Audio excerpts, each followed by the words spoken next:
I'm a fourth generation bakery pastry chef, and I grew up in southern Germany, Bavaria, close to Munich, and did my apprenticeship in pastry close to the Alps in Garmisch, Partenkirchen.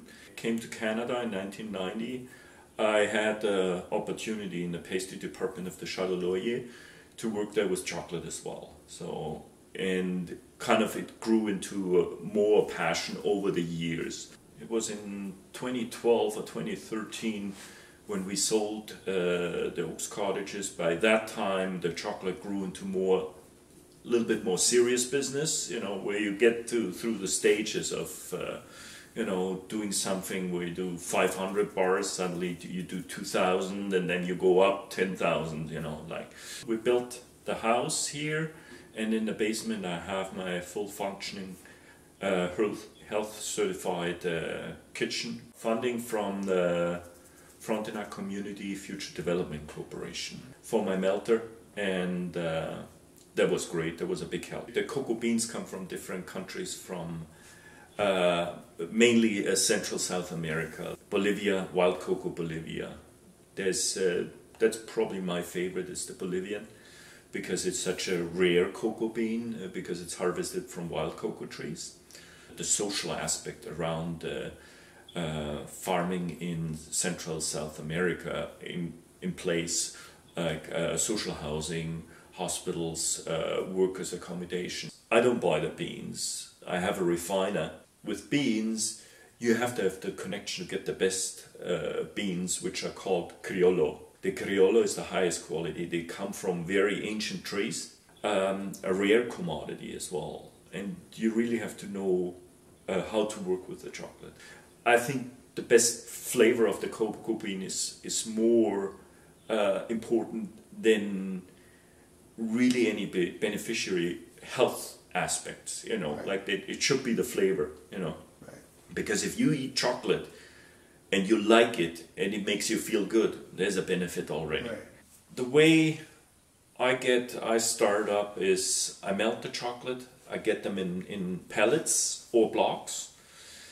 I put them into my melter and set the temperature between 48 and 50 degrees Celsius. So that combines, like, how should I explain it? The crystallization process is important to have a good chocolate. So at that temperature, all the crystals are melted.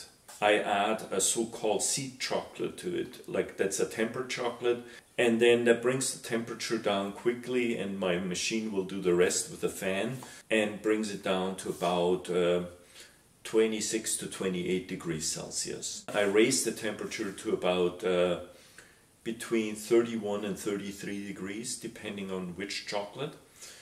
And I have to be quite accurate, because otherwise the batch will not work out. And then I do a few samples and see if the chocolate sets the way I want it, or it should set. And then I can start making my chocolate, and I hand pour them into bars with a ladle. Yeah, I develop different flavors. I have plain chocolate, and that works very well in pairing with drinks. And then I flavor some with local maple syrup. I make a maple almond where I caramelize almonds with maple syrup. And then I make one very interesting one is with lime. I infuse the chocolate with lime oil. And then another with mint, where I get my mint oil from a farm in Prince Edward County.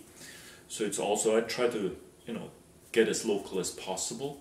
I start with the batch, and then when it's about 33 degrees, that's when I add my lime oil or mint oil. Yeah, I use fleur de sel. I use then the pine nuts for the milk chocolate and the maple almond. And that's when I put on just before it sets. Yeah. Christmas season, I have some kind of gingerbread flavors. So I combine some spices like orange peel, lemon peel, cardamom, cinnamon, cloves. It's going to be called winter spice, and it's going to be available at Foodsmith in Perth. it's not just a job, it's a lifestyle. You know, I just like to work. If it becomes stress, I don't want to do it anymore. And I want to have full control of the quality and everything around it. So I always compare my chocolate to a single malt whiskey. You know, it's just a higher end product, and it's basically it's a luxury item, but kind of everybody can afford.